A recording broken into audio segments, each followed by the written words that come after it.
Hello everyone, welcome back to my channel. সকলোকে মোৰ চেনেলৰ অন্য এটা ভিডিঅ'লৈ পুনৰবাৰ স্বাগতম জনাইছো।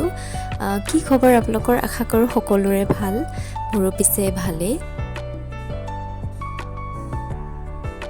আৰু মোৰ এই ইনডোৰ প্লান্ট জোপা আনিছিলো মই আজি 2 মাহ মানৰ আগত, লাহে লাহে অকমান ডাঙৰ হৈছে।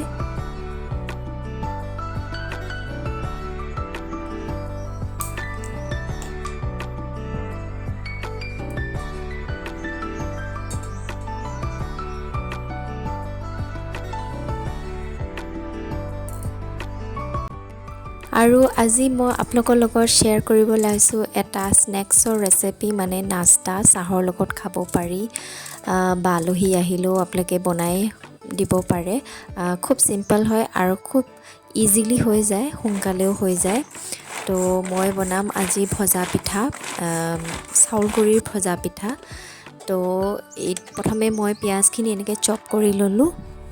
আৰু এয়া হৈছে পিঠাগুড়ি, এয়া হৈছে বৰা চাউল আৰু যোনটো আমি নৰ্মেল খাওঁ ৰঞ্জিত চাউল, সেয়া মিক্স কৰি পিনি মই মেলত খুনাইছিলোঁ।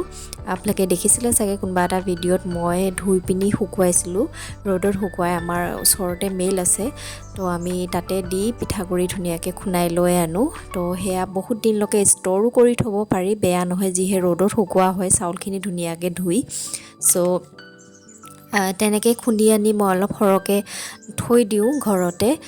যেতিয়া মন যায় মানে এনেকৈ বনাই খাওঁ। সকলোবোৰ পিঠা হয়, আদি চিতৌ পিঠা হয়, আঙুলি পিঠা হয়, আৰু এইটো ভজা পিঠা হয়। তো আজি মই ভজা পিঠাৰ ৰেচিপিটো আপোনালোকৰ লগত শ্বেয়াৰ কৰিব ওলাইছোঁ।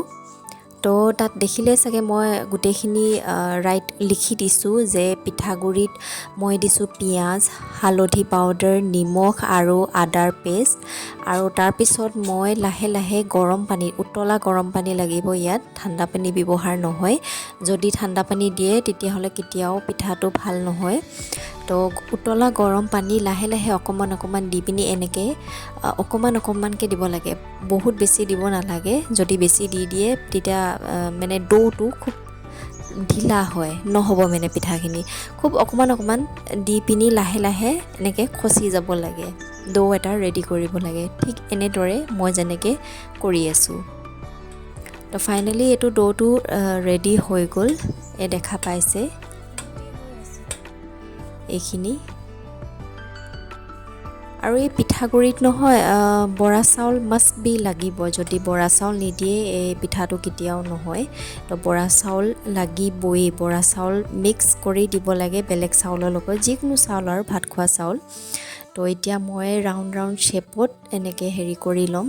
লগতে পিঠাগুড়ি অকণমানো সানি লৈছোঁ হাতত, খুব ষ্টিকি হয় যিহে ইয়াত বৰা চাউল দিয়া থাকে। তো দেখিছে মই কেনেকৈ গোল গোল কৰিছোঁ।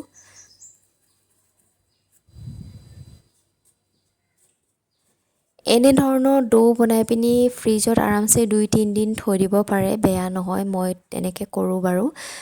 বনাই মানে এনেকৈ সদায় খচি পিনি এনেকৈ কৰি থাকিবলৈ সময় নাথাকে, তো এদিনতে সৰহকৈ অকণমান খচি পিনি ডো বনাই মই ফ্ৰিজত ধুনীয়াকৈ থৈ দিওঁ কণ্টেইনাৰ এটাত ভৰাই। তেতিয়া 2-3 দিনটো আৰামছে গুচি যায় বাৰু, একো বেয়া নহয়।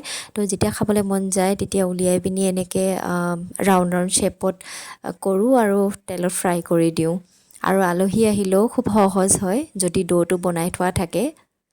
তো আমাৰ গোটেইখিনি হৈ গ'ল পিঠা সাজা। এতিয়া ফ্ৰাই কৰিম। মই মিঠাতেল ব্যৱহাৰ কৰিছোঁ, ইয়াত ৰিফাইন তেলো ব্যৱহাৰ কৰিব পাৰে, আপোনালোকৰ যি ইচ্ছা যিকোনো তেলো দিব পাৰে। তেলখিনি গৰম হৈ যোৱাৰ পিছত মই পিঠাখিনি দি দিছোঁ। মিডিয়াম টু ল' ফ্লেমত লাহে লাহে ভাজিব লাগে। 3-4 মিনিটমান তেলত ভজা পিছত হৈ যায়, 3-4 মিনিট চাফিচিয়েণ্ট হৈ যায়। আৰু দেখিছেনে অকণ অকণ ফুলিছে। আৰু এই পিঠাটোৰ মেইন ইনগ্ৰিডিয়েণ্ট হ'ল বৰা চাউল।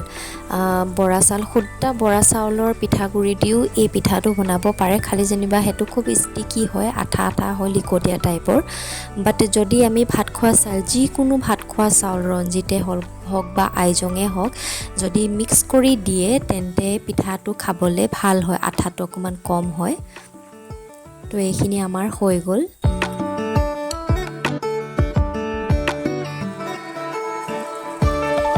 তো এনেদৰে মই বাকীখিনিও পিঠা ভাজি ল'ম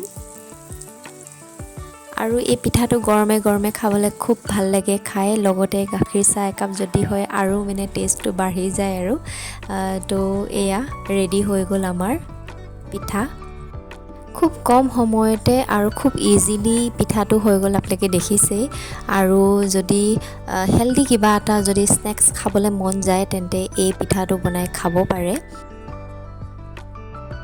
মই এটা আপোনালোকক এনেকৈ ভাঙি দেখাইছোঁ খুব সফ্ট হয় খুব টেষ্টি হয় খাবলৈ তো আজি ভিডিঅ'টো ইয়াতে সামৰোঁ ভিডিঅ'টো চাই ভাল পালে লাইক এটা কমেণ্ট এটা কৰি দিব আৰু যিসকলে ছাবস্ক্ৰাইব নাই কৰা মোৰ চেনেলটো প্লিজ মোৰ চেনেলটো ছাবস্ক্ৰাইব কৰি দিব আন আকৌ আহিম আৰু এটা নতুন ভিডিঅ' লৈ